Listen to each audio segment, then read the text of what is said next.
So, honey, what are some things you wish you had known before getting married? We got married really young. I was 20 years old, not even legally able to drink alcohol when I got married. Mm-hmm. Um, and while I believe, I loved you very, very much, I don't think I was necessarily ready to be married. And I think a big part of that was, I had ideals on how things should go. And I see this a lot, like on social media and single people, they have ideals, about Sure. what my husband is going to do and what my wife is going to do. And while I think it's a really good idea to have standards um about what your expectations are, it's more important that you allow for your spouse to be an entire person outside of your expectations. And that was something that I don't think I could have received it necessarily. But at the same time, it's through experience that I reached this place where, like, I expect great things from you. I really do. And I know that you're talented, but at the end of the day, you have your own ideals that and you have a full plan for your life that is completely outside of my ideas, you know what I mean? So I think that just allowing you to grow, to develop, to be who you are, um, and to not make my expectations of what our relationship should be overshadowing of the growth and development of who we can be together. I think that mine is kind of like, I mean, I'm not trying to piggyback, but like it's kind of like a piggyback off of that because I think that it's very important not to lose yourself in a relationship. Yeah. And it's like there's one thing to have a partner who's like, I really think we should be doing this. Like that's one thing, but then it's another thing to be like, you know what, all the stuff that I used to love, all the things I used to Mhm. enjoy, I'm just gonna give them up. Like, you know what, Don't do that. just forget it. I'm just gonna completely dive in. Like, no, you No. have to maintain your individuality. You have to maintain your sense of self. You have to maintain your hobbies and your interests, um, because you're still you. Yeah. You're becoming one flesh, but you're still you. And the things that make you special, the things that made you even attractive to your spouse, you want to maintain those things. And just I feel like I might have been a little ambiguous. I'm gonna give some actual examples. Um, I remember having all these ideas about things I wanted to do with my husband, and I've heard other women, say, we're gonna go out this many times. He's gonna take me these places. He's gonna make sure he's gonna have all these things done. I've heard men say, she's gotta have her hair this way. She's gotta be this certain weight.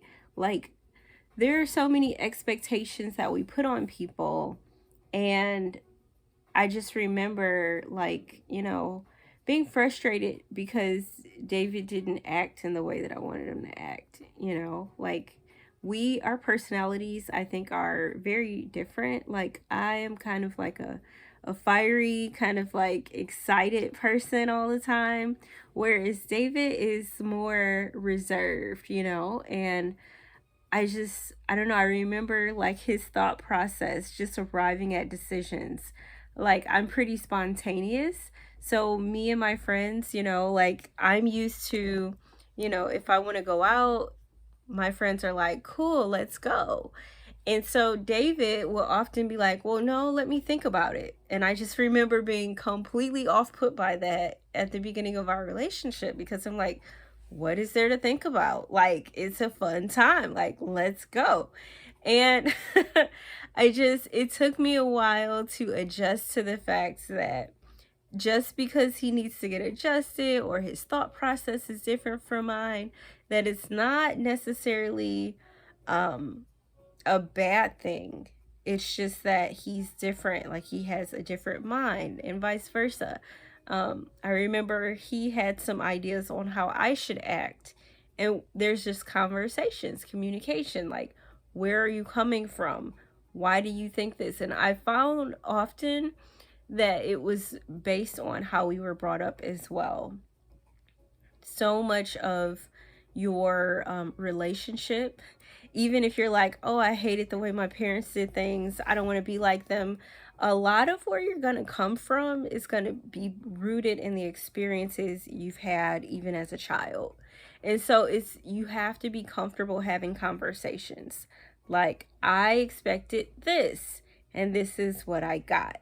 And you have to be willing to say, you know what, maybe my expectations were wrong, or maybe my expectations are slightly not reasonable, or maybe you could meet my expectations by meeting me somewhere in the middle, you know? And that communication, just not being so defensive, not trying to be argumentative about those expectations, but understanding that it's not about being right. That's a hard one. It's not about being right. It's not you're right, I'm right. No, it's about how do we be happy together? Um and being happy together is how, you know, it happens when those expectations are congruent, you know? Um, I definitely agree. I think one interesting part of growth for me was, I can't hold this correctly. Hold on. Okay, an interesting part of growth for me was, I used to expect her to like be able to read my mind, like judge a situation based off of my facial expression. Meanwhile, my facial expression doesn't really change. It's like the same flat facial expression. So communication is something that I think a lot of guys may struggle with expressing themselves. And it's like I always thought I was good at it, but the truth of the matter was like I wasn't. I really struggled. And I mean I still have some areas of growth that I need today, but I always struggle as far as communicating my needs, expectations, my wants. And I just would kind of try to like let her do it her way, and I would just kind of like be like kind of pissy the whole time. And she's like, "Well, what is it?" And I'm like, nothing. It's good. It's fine. Everything's great. It's horrible, but it's great." So I mean, I learned over the years, like I have to tell her. Like there was this one time in particular where her nephew wanted to spend a night at our house, and like I made a face, but she couldn't like read, why I'm making the face, and she's like, I guess it's okay, and I'm like, but I could have just expressed like, I don't think tonight's a good night. But it was just one of those things where I didn't want to say it. It was in the presence of my mother-in-law. I didn't want to seem like I didn't like her family or something. I just really didn't want to have kids at our house. But I didn't express that, and it's just an area where I saw like a definite need for growth. I can't. It's not fair to expect the other person to be able to read your mind, to know what you want.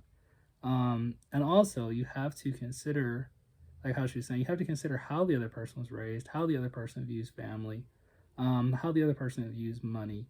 You have to be considerate of these things because, I mean, everybody has their way that they're brought up with, but that doesn't mean that way is right.